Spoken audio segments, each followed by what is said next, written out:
the Holy Spirit will never manifest himself where Jesus Christ is not honored and revered. प्रभु का रूह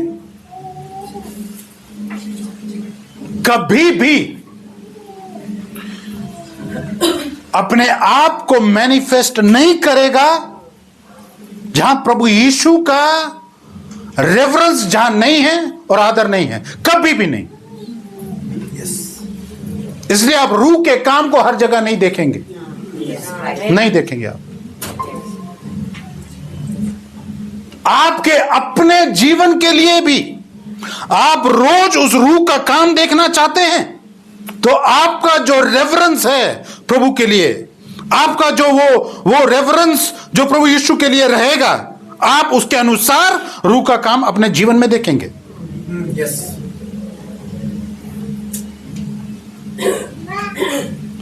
क्यों ऐसा है कि बाइबल में लिखी हुई बातें कुछ लोगों के लिए यह हिस्ट्री बन चुकी है, हालांकि यह हिस्ट्री के लिए नहीं है, वो रोज अनुभव करने के लिए। जहां रेफरेंस नहीं है प्रभु यीशु का कोई भी जगह हो, हाँ, प्रभु का रूह काम करेगा ही नहीं।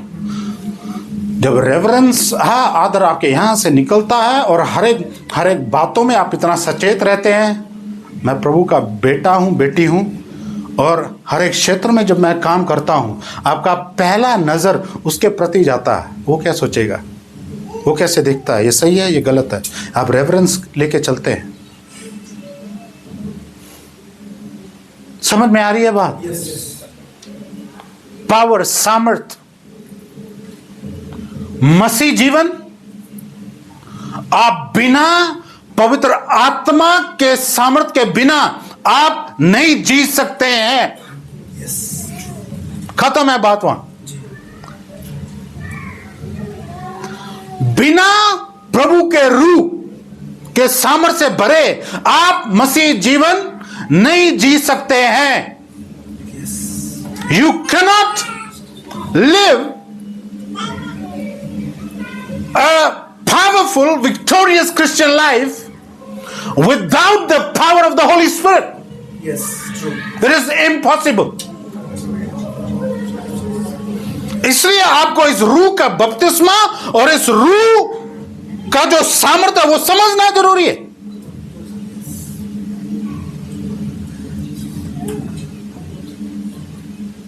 प्रेरितों का काम पहला अध्याय जाना प्लीज, एक्ट्स चैप्टर 1। यहां प्रभु यीशु स्वर्ग उठाए जाने से पहले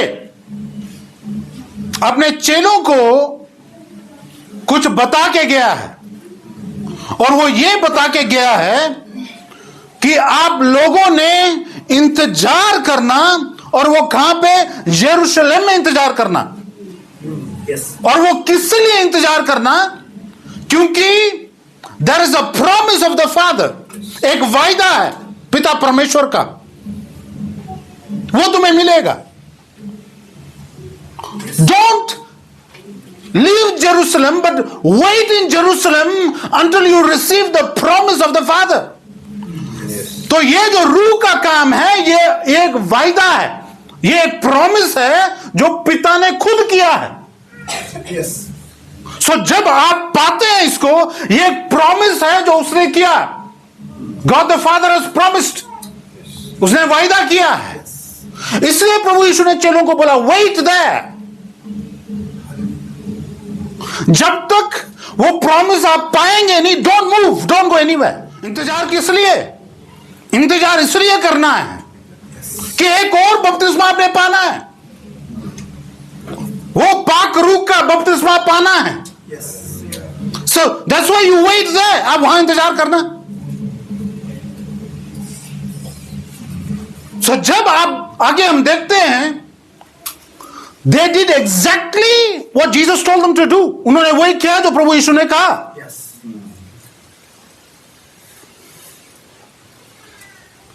और जाने से पहले प्रभु यीशु उनको कहता है, जब तुम वहां जाओगे और इंतजार करोगे, तुम्हें मिलेगा क्या?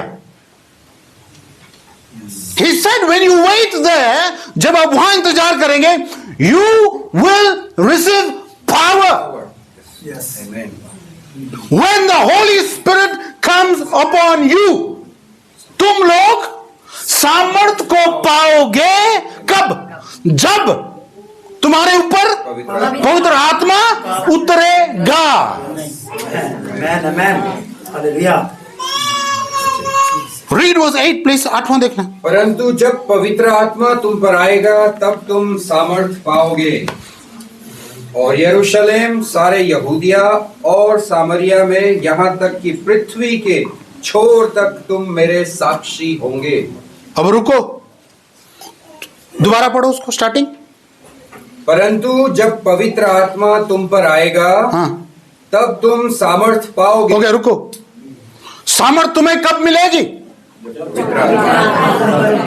जब तुम्हारे ऊपर पवित्र आत्मा उतरेगा.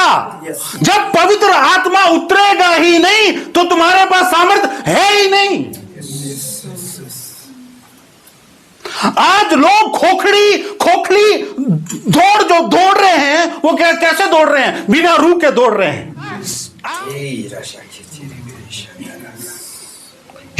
You don't have that power. फोके. How can you move? How can you go? आप कैसे दौड़ सकते हैं या जा सकते हैं जब तक आपने रूह का सामर्थ्य पाया ही नहीं है? Who told you to go? किसने कहा आपको जाओ? इसलिए कई विश्वासी लोग दुनिया के लिए मजाक बन चुके हैं और उनके कारण सब लोगों को फोका देखा जाता है.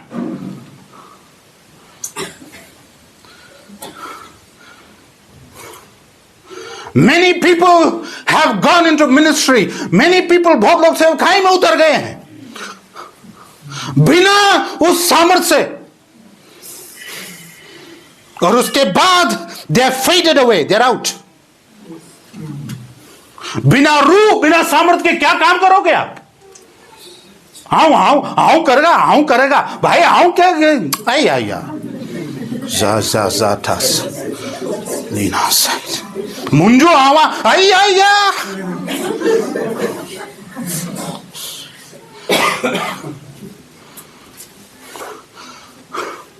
जहां स्पष्ट लिखा गया है तुम लोग सामर्थ पाओगे तब जब तुम्हारे ऊपर रूह उतरेगा. अब ध्यान दो, ये मेरी बात अच्छी तरह समझो.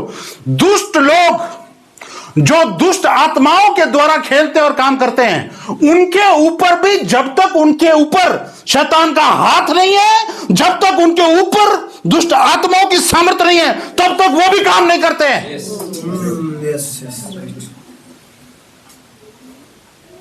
और यहां विश्वासी जन यूं ही चले.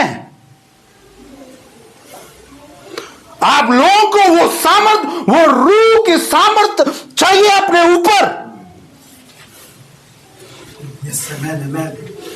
उसके बाद आप निकलो, उसके बाद आप काम करो, उसके बाद आप चलो. तब पता चलेगा कि भाई ये एड़ा नहीं है.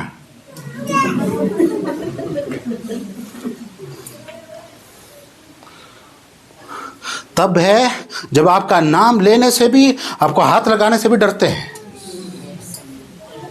क्यों? हाँ, हुआ क्या है? आज तक उन्होंने आपके नाम के साथ, आपके कामकाज के साथ खेला है. क्यों? आपके पास सामर्थ्य नहीं थी. और उन्होंने इतना मोहरे बना के आप पे वार किए. पर जिस दिन वो रूह का बपतिस्मा और उसकी सामर्थ्य आप पाते हैं, आपकी प्रार्थनाएं तीरों के समान हो जाती हैं. और वही लोग जब सोचते ये आजकल ये वापस क्यों आ रही है, ये बातें हमारे ऊपर क्यों हो रहा है? सिस्टम चेंज हो चुका है, प्रोसेसर चेंज हो चुका है. बिना सामर्थ्य पाए आप गवाह नहीं ठहर सकते हैं. बिना सामर्थ्य पाए आप प्रभु का प्रोक्लेमेशन नहीं कर सकते हैं.